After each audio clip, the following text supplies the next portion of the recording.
আসসালামু আলাইকুম। অনেক দিন পর আবার সবার সামনে আসলাম।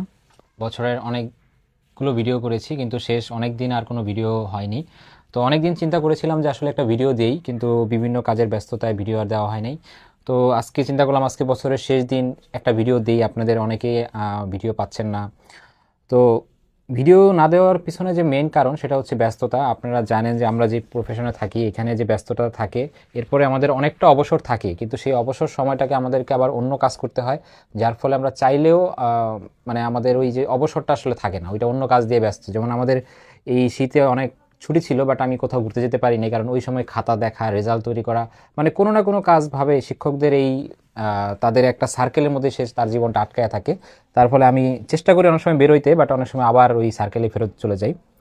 তো যাই হোক, আজকের ভিডিওর যে মেইন বিষয় সেটা হচ্ছে চর দখল ভার্সেস চেয়ার দখল। একটা সময় মানুষ চর দখল করতো, সেই জমানাটা তো আপনারা দেখছেন, অনেক সিনেমাও ছিল সেই সময়, যার যেমন জোর ছিল সে তেমন দখল করতে পারতো।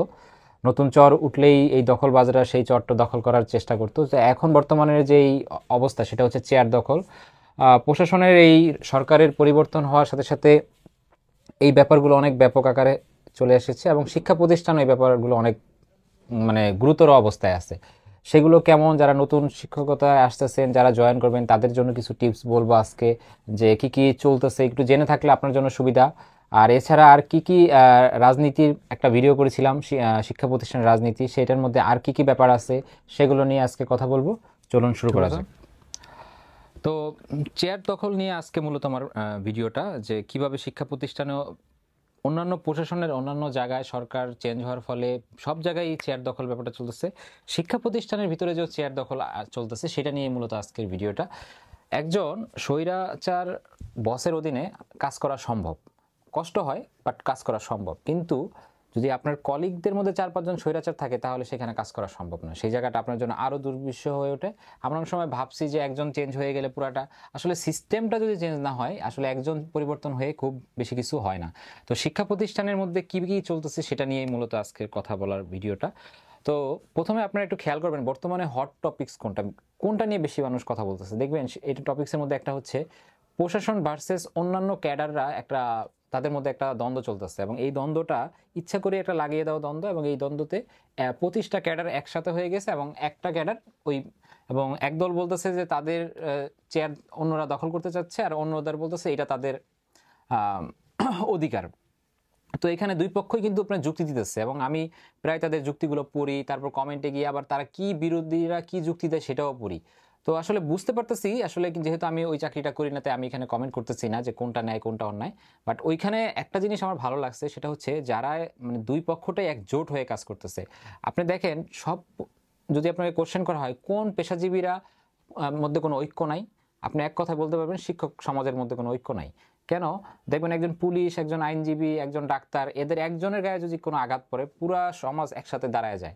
একজন ডাক্তারের গায়ে আঘাত করলে তারা সবাই কর্মবিরতি করে, একজন পুলিশ কেউ যদি আঘাত করে, পুলিশ যেভাবেই হোক সে অপরাধীকে খুঁজে বের করে ধরার চেষ্টা করে, এবং প্রশাসনেও তাই হয়। খালি শিক্ষকের বেলায় দেখবেন যে শিক্ষকের কান ধরে উঠবোস করাইলে অন্য কোনো শিক্ষক, এমনকি ওই প্রতিষ্ঠানে চাকরি করা অন্য যে কলিগরা আছে তারা পর্যন্ত কোনো কথা বলে না। এটা একমাত্র শিক্ষা প্রতিষ্ঠানে এবং শিক্ষকদের বেলাতেই সম্ভব হয়। তো যেহেতু এখন নতুন করে এনটিএস এর মাধ্যমে শিক্ষক আসতেছে, এবং এই নতুন শিক্ষকরা আসলে এই ধরনের চিন্তা চেতনায় থাকবে না, তারা শুধু নিজের স্বার্থটা না দেখে সামগ্রিকভাবেই তাদের মানুষটা দেখবে, কারণ তাদের পেশার ব্যাপার। হ্যাঁ, আজকে তার উপরে আঘাত আসছে, কালকে আপনার উপরে আসবে।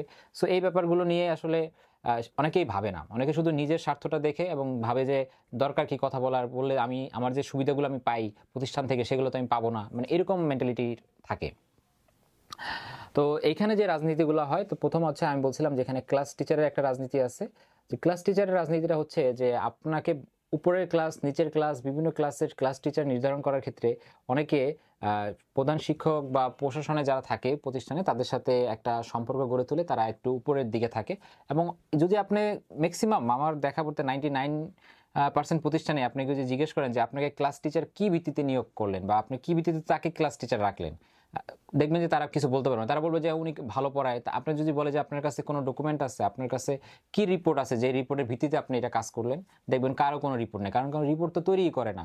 প্রশাসনে যে আপনার প্রমোশন হয় সেখানে কিন্তু তারা একটা রিপোর্ট তৈরি করে এবং সেই রিপোর্টের ভিত্তিতে তাদের প্রমোশনটা হয়, বাট এইখানে কোনো কিছু থাকে না।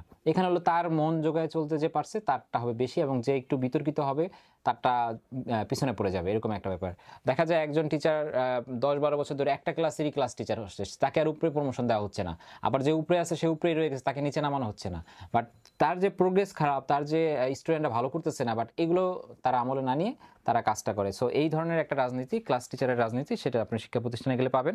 সো এটা মাথায় রাখবেন। এবং আরেকটা জিনিস খেয়াল রাখবেন, আপনি কখনো গুটি হবেন না। অনেক সময় দেখা যায় যে একজন টিচারকে দিয়ে আরেকজন টিচারেরকে গুটি হিসেবে ইউজ করে। যেমন ধরেন একজনের ক্লাস নিয়ে আপনাকে দিয়ে দিল, তার মানে এটা হচ্ছে যে তার সাথে আপনার একটা কনফ্লিক্ট লাগানোর চেষ্টা করলো, মানে তার প্রতি যেহেতু সে একটু নাখোশ, সে আপনাকে দিয়ে দিছে, কিন্তু আলটিমেটলি উনিও কিন্তু আপনার উপর একটু নাখোশ হয়ে যাবে, যেহেতু তার ক্লাসটা আপনাকে দিয়েছে। এটা হয়, এবং আমার বেলাও এটা হয়েছিল যে আমাকে একবার একজনের ম্যাথ ক্লাস নিয়ে আমাকে একটা দিয়ে দিল, এবং দেখা গেলো সে ভেতরে ভেতরে ফুলে থাকলো, এবং এক সময় তার সাথে আমার একটা ঝগড়ার মতো পরিস্থিতি, যদিও সে এই বিষয়টা তুলে আনে না, অন্য বিষয়গুলো আনছে, বাট বোঝা গেছে যে আগে থেকে ক্ষোভটা ওইখান থেকেই সৃষ্টি হয়েছে, মানে শুধু শুধু আমাকে এখানে একটা কালারের মধ্যে পড়তে হয়েছে। সো এই ব্যাপারটা সাবধানে থাকবেন। আরেকটা হচ্ছে যে আপনারা যারা ম্যাথ টিচার বা অন্য টিচার থাকেন, জানেন যে স্কুলে একটা টিচারকে অনেকগুলো পোস্টে মানে অনেকগুলো ক্লাস নিতে হয় ভিন্ন ভিন্ন। তো সবসময় দেখবেন যে আপনাকে কখনো এমন কোনো ক্লাস দিবে না যে ক্লাসের পড়াইলে আপনি কিছু টিউশনি পাবেন, এটা করবে না। তারা চেষ্টা করবে এমন একটা ক্লাস দিতে যে ক্লাস দিয়ে আসলে কোনো কিছু করতে পারবেন না। তো ইচ্ছা করে আপনাকে নিচের ক্লাসের দিবে, নিচের দিকে দিবে, নিচের ক্লাসের বিজ্ঞান, নিচের ক্লাসের ধর্ম, মানে এরকম এরকম সাবজেক্টগুলো দিয়ে রাখবে। এটা ম্যাক্সিমামই করে না। সো আপনার অনেক ভালো যোগ্যতা বা আপনার ভালো পড়াইতে পারেন, এটা আসলে এখানে খুব একটা কাজে লাগার বিষয় না। এরপরে আরেকটা জিনিস যেটা বলবো, ল্যাব অপারেটর যখন ক্লাস টিচার, আপনার শুনলে একটু অবাক লাগতে পারে যে এটা কেমন কথা, ল্যাব অপারেটর ক্লাস টিচার কিভাবে হয়। এটা হ্যাঁ সম্ভব, বর্তমানে বাংলাদেশে এখন সবকিছু সম্ভব। বাংলাদেশে যদি ফেল করা স্টুডেন্টরা রাস্তায় আন্দোলন করতে পারে, সুতরাং বাংলাদেশে যদি স্টুডেন্ট আন্দোলন করে পরীক্ষা বন্ধ করে দিতে পারে, সেইখানে বাংলাদেশে এখন ল্যাব অপারেটরের ক্লাস টিচারও হয়ে যেতে পারে, এরকম ঘটনা বাংলাদেশে আছে। তো এটা আমার একটা পরিচিত স্কুলের ঘটনা বলতেছে আপনাকে। তো সেইখানে এরকম একটা ঘটনা ঘটলো যে ল্যাব অপারেটরকে ক্লাস টিচার বানাই দিচ্ছে। তো আমি বাকিদের একটু অপিনিয়ন জিজ্ঞেস করলাম যে কি ব্যাপার, কেন, কিভাবে হইলো। তো সবচেয়ে মজার বিষয় হলো সেখানে আরও 4টা নর্মাল ক্লাস টিচারই ছিল, যাদেরকে মানে টিচারই ছিল যাদেরকে, যারা কোনো ক্লাসের দায়িত্ব না তাদেরকে ক্লাস টিচার হিসেবে দায়িত্ব দেওয়া যেত, তাদেরকে না দিয়ে ল্যাব অপারেটরকে এনে ক্লাস টিচারের দায়িত্ব দিতে হইলো। মানে চিন্তা ভাবনাগুলো কোন পর্যায়ে গেছে দেখেন। প্রশাসনের যারা আছে তারা তাদের চেয়ার দখল করে নিবে বলে তারা আন্দোলন নেমে গেছে, সেইখানে শিক্ষকদের এরকম একটা ঘটনা ঘটলো, মানে ওই প্রতিষ্ঠানে দেখলাম কেউই কোনো বিষয় নিয়ে এটা নিয়ে কথা বললো না। তো আমিও কোনো কথা বলি নাই, তাদের ভিতরে ইন্টারফেয়ার করি নাই, কারণ আমি চিন্তা করলাম তারা নিজেরাই যেহেতু তাদের ব্যাপারে কথা বলে না, তাদের নিজের এটা দরকার নাই, সুতরাং আমি মাঝখান দিয়ে কথা বলে শুধু শুধু কালার হওয়ার বা তাদের কাছে খারাপ হওয়ার কি দরকার। সো মানে এই ব্যাপারটা মানে বর্তমানে সব জায়গায় চলতেছে, এবং যদি আমার প্রতিষ্ঠানও এটা হয় তাও আমি কথা বলবো না, কারণ এখানেও আমি দেখছি যে আমি যদি কথা বলি বাকিরা আমাকে হেল্প করবে না। মানে যারা এখন বঞ্চিত হচ্ছে তারা আমার সাথে আসবে না, তারা অন্তত এই 4জন আমার পিছনে এসে দাঁড়াবে না যে না হ্যাঁ ঠিকই তো, যে টিচার থাকতে কেন ল্যাব অপারেটরকে এনে ক্লাস টিচার বানাইতে হবে। একটা ব্যাকআপ ক্লাসে দেয় সেটাই তো অনেক কিছু, সেটা মানে তার যে দায়িত্ব তাকে সেই দায়িত্ব পালনে ব্যাহত করা হচ্ছে, সেটা না, সেটার উপরে তাকে এনে ক্লাস টিচারের মতো একটা গুরুত্বপূর্ণ দায়িত্ব দেওয়া হচ্ছে যেখানে টিচাররা আছে এবং এমপিও ভুক্ত টিচাররাই আছে, তাদেরকে বসিয়ে অন্য টিচারকে দিয়ে সেখানে মানে ও টিচার না, মানে ল্যাব অপারেটরের দিকে এখানে ক্লাস টিচার দায়িত্ব। তো এরকম বাংলাদেশের হর ঘটনা আছে। সো এগুলো যখন দেখবেন চোখের সামনে একটু অবাক হইতে পারেন, বাট এগুলো সহ্য করতে হবে, কিছু করার নাই। সর্বশেষ বলবো, যারা এনটিআরসি থেকে টিচার হিসেবে আসতেছেন, আমি মনে করবো যে আপনার প্রতিষ্ঠানে যদি আরও কেউ এনটিআরসি থেকে আসে, আপনারা একজোট হয়ে কাজ করেন। এই জোটটা আসলে নিজের স্বার্থে, মানে মানুষ যে সামাজিক জীব, এই যে এই জিনিসটা পড়ে আসছি, কিন্তু শিক্ষকরা সারা জীবন এটা পড়ে আসলে নিজেরা এই জিনিসটা তারা ফিল করতে পারেনি, তার ফলে তাদের মধ্যে এই। তো আপনারা চেষ্টা করবেন আপনাদের যে এই এনটিআরসি থেকে যারা আসছে, আপনাদের সাথে একটা জিনিস সবসময় বলে দিই যে আগে যারা আসছে টিচার, তাদের সাথে আপনাদের মেন্টালিটি অনেক জায়গায় ম্যাচ করবে না। তো যারা নতুন আসতেছে তাদের সাথে আপনাদের মেন্টালিটি ম্যাচ করবে। এমনও হয়েছে যে আমি এক জায়গায় ট্রেনিং করাইতে গেছিলাম, তো সেইখানে আরেকজন আইসিটি টিচার, তো ওনার যে সমস্যাগুলো সে ফেস করতেছিল ওইগুলো আমিও ফেস করে আসছিলাম। তো আমি তাকে তখন সেটার ব্যাপারে অনেক কিছু বললাম, এবং দেখা গেল তার অনেক হেল্প হয়েছে, এবং আমার খুব ভালো লাগছে যে আমি একটা মানুষকে উপকার করতে পারছি। সো আপনারা আমি আমার ভিডিওগুলোতে আমি বিভিন্ন কিছু শেয়ার করি এই কারণে যে আপনারা যারা নতুন আসতেছেন তারা এখান থেকে কিছুটা সাজেশন পাবেন। আমি খুব ধারাবাহিকভাবে সুন্দরভাবে সাজিয়ে গুছিয়ে খুব এডিট করে খুব ভিডিও করতে পারি না, কারণ ওইটার জন্য অনেক সময় দিতে হয়। কিন্তু আমার কাছে মনে হয়েছে যে যাদের মানে তথ্যটা জানা দরকার বা কোনো কি কি হয় সেটা জানা দরকার, তারা মনে হয় আমার কাছ থেকে একটু তথ্যগুলো পেয়ে যাবেন। এরপরও আপনাদেরকে আমি বলছি কমেন্টে জানাইলে আমি সেই চেষ্টা করি ওই বিষয়টা নিয়ে কথা বলার জন্য। এখানে একটা জিনিস বলবো যে প্রতিষ্ঠানগুলোর বেলায় আসলে আমি একটা সময় অনেক বেশি ভোকাল ছিলাম, সব বিষয়ে কথা বলতাম। এমন আমার মনে আছে একটা প্রতিষ্ঠানে অফিসে যারা কাজ করে তাদের জন্য কোনো লেট নাই, টিচারের জন্য লেট আছে, এটা নিয়ে আমি কথা বললাম। তো একসময় দেখা গেল যে বাকি টিচাররা আমার বিরুদ্ধে মানে চলে গেল যে মানে আমি কেন এক করতেছি, কিন্তু তারা এটা বুঝতেছে না যে অফিসের যদি টাইম টেবিল না থাকে, তো টিচারের যদি টাইম টেবিল থাকে তাহলে টিচার মানে কতটুকু নিচে চলে যাচ্ছে, মানে অফিস কত উপরে চলে যায়। আপনি চিন্তা করেন যে সচিবালয়ে সচিবের টাইম টেবিল থাকবে কিন্তু কর্মচারীদের টাইম টেবিল থাকবে না, তখন জিনিসটা কেমন হবে?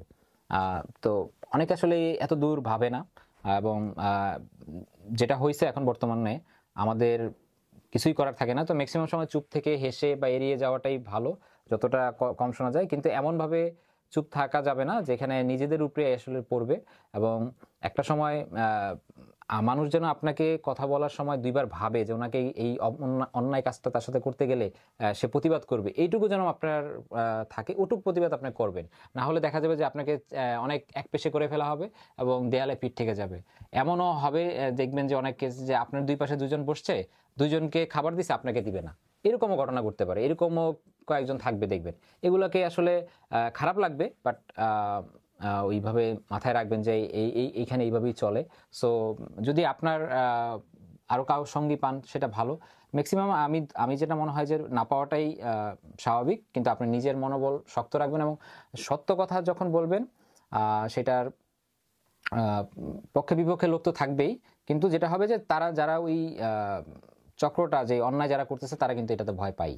সো সব বিষয়ে যে আপনাকে চেঞ্জ করে ফেলতে হবে, আপনি যে সব কিছু পরিবর্তন করে ফেলবেন এই মেন্টালিটি তো যাবেন না, এবং সবার দোষ অন্যায় ওগুলোও খুঁজে আসলে শেষ করতে পারবেন না। আরেকটা জিনিস মনে রাখবেন যে আপনি কখনো যুক্তিতে জিতে আসলে কাউকে হারাতে পারবেন না। মানে আপনি যুক্তি এমন একটা জিনিস যেই খেলাতে আসলে কেউ হারে না, যে হারে সে অন্য একটা যুক্তিতে নিয়ে সে মনকে সান্ত্বনা দেয়। সো যুক্তি দিয়ে আসলে হারাতে পারবেন না, তার থেকে নিজের পরিবর্তনটা করাটাই বেটার। নিজে কিভাবে পরিবর্তন হইলে কিভাবে দূরে থাকলে এইসব থেকে বেঁচে থাকতে পারবেন সেটাই আমার মনে হয়। সব কিছুতে ফাইট চলেও না। সো আজকের বছরের শেষ দিন, নতুন বছরে আবার নতুন কোনো ভিডিও নিয়ে দেখা হবে। আজকে এই পর্যন্তই। আল্লাহ হাফেজ সবাইকে।